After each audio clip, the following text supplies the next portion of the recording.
अयोग व अनुस्वार और विसर्ग को कहते हैं, क्योंकि यह ना तो स्वर के अंतर्गत आते हैं ना ही व्यंजन के अंतर्गत आते हैं, लेकिन यह स्वर के अंत में अवश्य लगते हैं, जैसे अंग अह। अयोग वा के भेद। अब मैं अयोग वा के भेद बता रहा हूं। तो अनुस्वार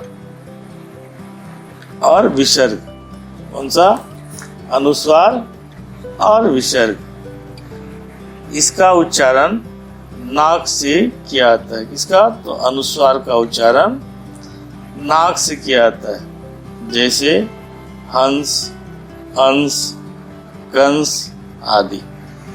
तो मैंने बताया कि अयोग वा के भेद तो दो भेद हैं। पहले का बताया अनुस्वार, और इसका उच्चारण नाक से किया जाता है, जैसे हंस, अंश, कंस इत्यादि।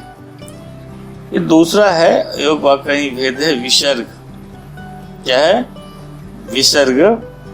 इसका उच्चारण ह के समान होता है। इसका विसर्ग का उच्चारण ह के समान होता है, जैसे प्रातः, प्रो आकार देते हैं और तो में विसर्ग देते हैं, तो प्रातः हो गया। अब लिखते हैं नमः, तो नौ देकर नौ लिखते हैं, मो में विसर्ग देते हैं, तो नमः हो गया। तो अयोग वाक्य अब है अनुनासिक। क्या है? अनुनासिक। ऐसे स्वरों का उच्चारण नाक और मुंह से होता है और उच्चारण में लघुता रहती है।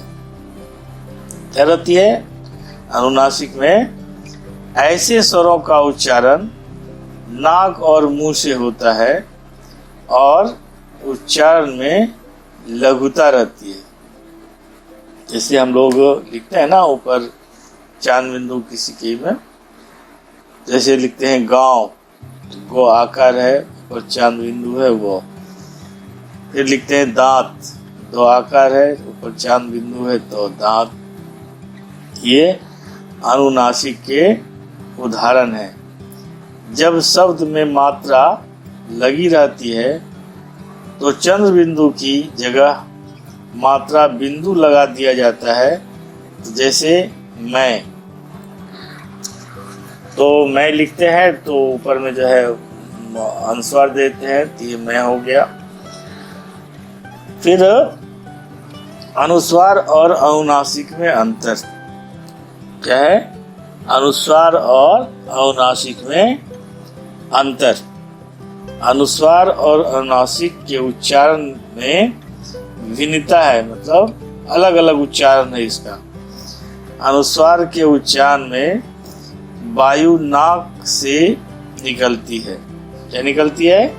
अनुस्वार के उच्चारण में वायु नाक से निकलती है, जबकि अनुनासिक के उच्चारण करते समय, अनुनासिक का जब हम उच्चारण करते हैं उस समय वायु नाक और मुंह दोनों से निकलती है।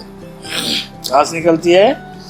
तो नाक और मुंह दोनों से निकलती है। जिसे कहते हैं, जैसे है, यानी उदाहरण के रूप में देखिए, हंस और अनुस्वार और स्व हंस है। ठीक उसी तरह से है हंसना, अनुस्वार स्व नवा करना हंसना।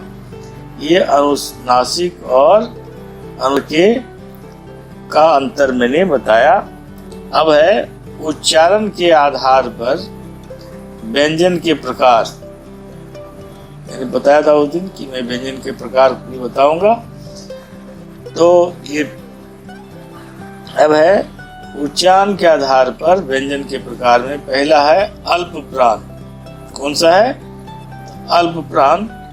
जिन व्यंजनों में वायु की मात्रा कम होती है। क्या होती है? तो जिन व्यंजनों में वायु की मात्रा कम होती है उसे अल्प प्राण कहते हैं। जैसे मैंने पहले बताया था जैसे कवर्ग है, चवर्ग है, टवर्ग है, तवर्ग, पवर्ग, सब बताया था ना। तो उसमें प्रत्येक वर्ग का, यानी कवर्ग, चवर्ग, टवर्ग, तवर्ग जितना भी है, प्रत्येक वर्ग के पहले, तीसरे और पांचवें, पहला, तीसरा और पांचवा जो है, ये वर्ण जो है अल्पप्राण कहलाता है। क्या कहलाता है? अल्पप्राण कहलाता है। फिर से सुनिए कि प्रत्येक वर्ग का, यानी कवर्ग, चवर्ग, टवर्ग, तवर्ग, पवर्ग, ये सब है ना, इसका पहला, तीसरा और पांचवा वर्ण जो है ये अल्पप्राण कहलाता है। जैसे क है, ग और अंग, ये पहला हुआ, तीसरा हुआ और पांचवा हुआ। ठीक उसी तरह से च है, जो है, यह है, यानी पहला, तीसरा और पांचवा है। कितना है? पहला, तीसरा और पांचवा। तो क्या कहलाएगा ये? तो अल्पप्राण कहलाएगा। क्या कहलाएगा? अल्पप्राण। अब इसी तरह से अंतस्थ, जैसे य, र, ल, व भी अल्पप्राण व्यंजन है। मैंने उस दिन पढ़ाया था, अंतस्थ व्यंजन पढ़ाया था ना, य, र, ल, व। तो ये जो है अंतस्थ जो वर्ण है, ये य, र, ल, व भी अल्प व्यंजन है। अब ड़, जैसे अंगो लिखते हैं उसी तरह से नीचे में बिंदा देते हैं, तो वो ड़ होगी, यानी बड़ी ड़। ये उक्षिप्त व्यंजन, कैसा व्यंजन है? उक्षिप्त व्यंजन है। उक्षिप्त व्यंजन ऐसा व्यंजन होता है जिसे अचानक मुंह में जीवा या अन्य किसी भाग को सिकोड़कर किसी अन्य भाग की ओर जोर से फेंका जाता है। जैसे लिखते हैं ड़ो, डो, डो से लिखते हैं ना, या अंगो, ढो, ये सब जो है उक्षिप्त व्यंजन है। क्या है? उक्षिप्त व्यंजन है। अब अल्प प्राण के बाद अब है महाप्राण। ठीक है ना? कौन सा है?